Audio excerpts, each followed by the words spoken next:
Ano yung question ulit? Ano yung question? Is it advisable na Anak, mag-anak bagong kasal, bagong kasal? bagong mag-asawa. Ba't nasa akin lang? Ay, okay. Sige. Okay. Based on your experience, Based on- since ahead ka na medyo konti sa akin. Based on my experience, kung advisable ba sa bagong kasal ang magkaroon ng anak agad? Base naman sa sa observation ko at sa experience ko na rin. And you're in commission, family commission. Oo, at sa National Anti-Poverty Commission. I noticed na magkaroon kayo ng anak kung kailan ready kayong dalawa. Kasi in order to have a child, dapat you are mentally, financially, physically ready. Hindi na business talk ka. Oo, hindi to business talk. Kasi ito based on experience namin being Financial talk. being a single mom. Ano to, reality? Oo, it's a reality experience. Kasi ang pagkakaroon ng baby, kailangan meron kang enough financial to support ang pagpapamilya, katulad ng pagkakaroon ng anak, dahil hindi biro ang gastusin. Ang gatas pa lang magkano, ang diaper. Siyempre iisipin mo, nagdagdag ka ng isang tao sa mundo, dapat you are obliged to give the best life for the your baby, generation. diba? Yung 5 rights ng tao, ano ba yun? Yan yung tinatalakay namin sa National Anti-Poverty Commission. With 5 life. 5 rights of human being. Yun yung decent life. To have a decent life, you have to have what? Decent income, di ba? Decent work, Education. health. Diba? Dapat meron kang health insurance, di ba? Meron kang pag magkasakit, sa totoo. hugutin yun. Tapos Whatever clothing, happens, no? Emergency. shelter. O dapat meron kayong bahay, hindi naman kayo pwedeng tumira lang sa daan, di ba? So kailangan yun yung mga bagay na dapat i-consider. Dapat nga yung mga mag-aasawa ngayon, kung wala kayong pera, wag muna kayong mag-asawa. Mag-ipon kayo. Ngayon, kung kasal naman na kayo, Ready na. ngayon kung kasal na rin naman na kayo at pinag-iisipan nyo magkaanak, tingnan nyo rin kaya na ba? Sino ba ang, kapag magbuntis si wife, kaya bang tumulong ni mister sa pag-aalaga? Paano yung wife, gusto niya magtrabaho, ayaw niya nang naka-stay sa bahay. So, those are the pointers na kailangan mo rin i-consider. Sa Australia, pag ka, merong leave, parang sa government. 1 year, anong tawag? Parental leave. Parang ganun. Parental leave. For 1 year, Oo. Actually, meron din naman tayo niyan dito Kita sa ba ako? Pilipinas. Oo, Hindi ayan. ako naka-makeup eh. Or, Or ako nga hindi, wala eh.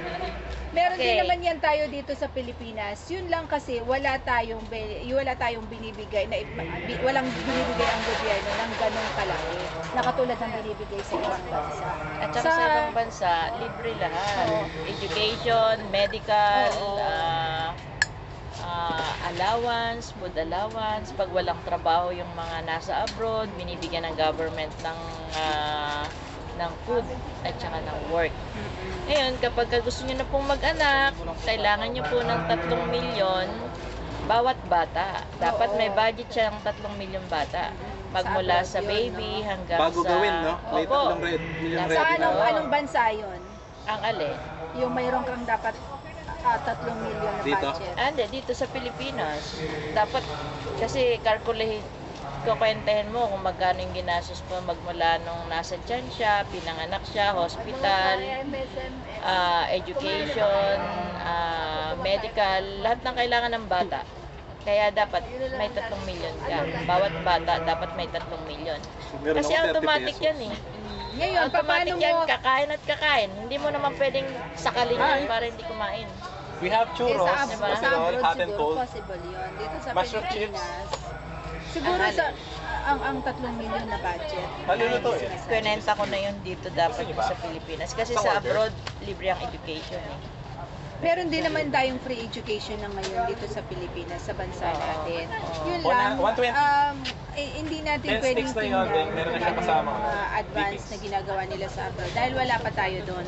Hopefully naman itong bagong gobyerno natin ay ginagawa na yung mga bagay na gano'n. Padahan-dahan. Okay, forget Ayan. the education. Padahan-dahan. Pero, Oh, pang We ano need siya, to, pang group yan. create Popcorn, awareness. Korean At bread. saka siguro discipline starts from home. Kasi ako single mom ako, nag-iisa yung anak kong lalaki.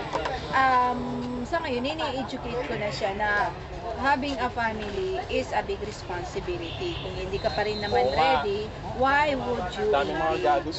diba, Kaya in a nga. situation na you're not ready? Kasi magiging Tapos apektado dun yung iiyak-iyak, no? mental health mo.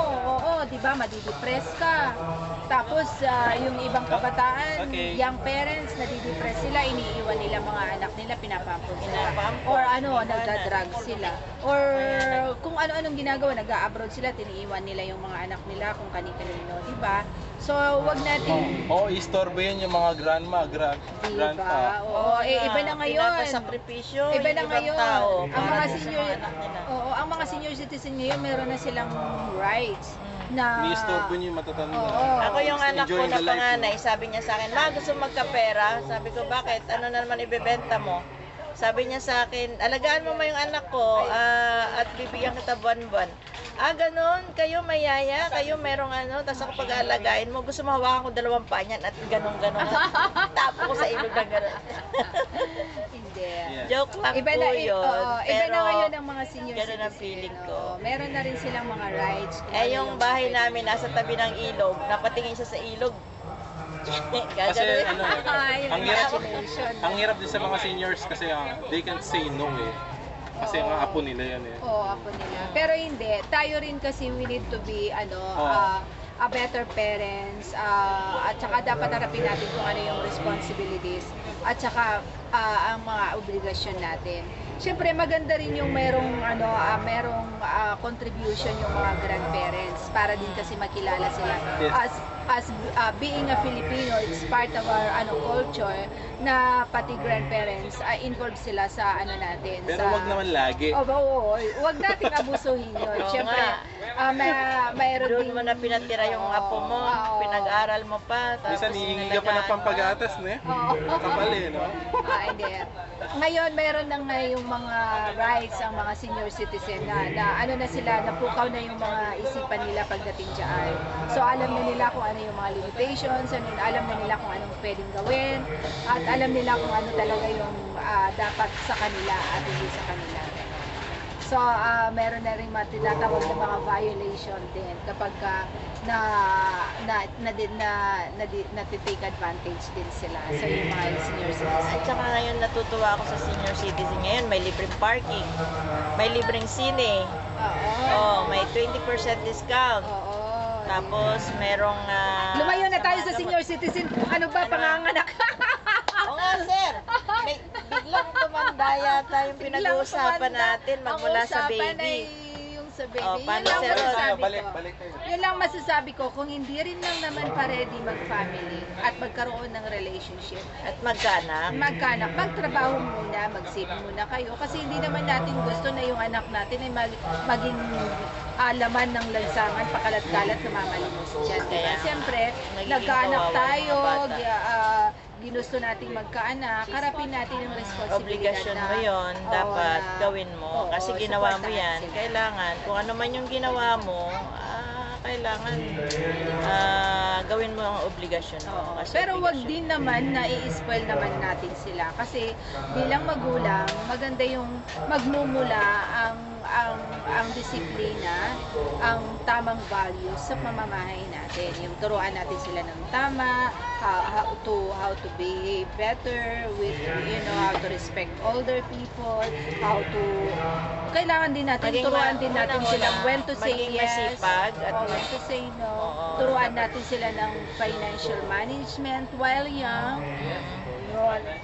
Oo, tas turuan din natin sila ng ng mga life hacks, yung kung paano maglaba, magluto, di ba? Kasi hindi natin sa buhay natin ngayon is a fast-paced environment. We're living in the city kung saan lahat busy. So more or less as young as kung kaya na nilang tumayo sa kitchen at 7 years old. Ako tinuruan ko si Andre at 6 years old siya. Ako, na 6 years old. Oo, Nagluluto na ako. nagluluto na Mga sila 8 years ng old, kanilang namamalengke na ako. Oo. So we have to train Kaya yun ang them naging while negosyo ko young. pagtanda ko, yung pala yun. Oo. Kung ano yung training mo magmula nung maliit ka na nakita mo, yun pala yung magiging negosyo mo pagtanda mo. Yun. So, Ako naman butingting, nangihilig ko mag abubutsing. Gusto ko mag-tinker ng mga kung ano-ano, maggupit-gupit, maggawa-gawa ng basta uuwi kung na ano si Sir na. Ron, oh. Ayan, so ayan si Sir So, Ron. iba na yung topic, guys. Iwan ko na sa inyo. Okay, sige. Ayun lang Bye-bye. guys. Thank you. Thank you Kung may sa question, time. kung may gustong i-share, message lang po Please kayo. like and subscribe. Yeah, like and Please subscribe. like and Bye-bye. subscribe. Subscribe. Bye-bye.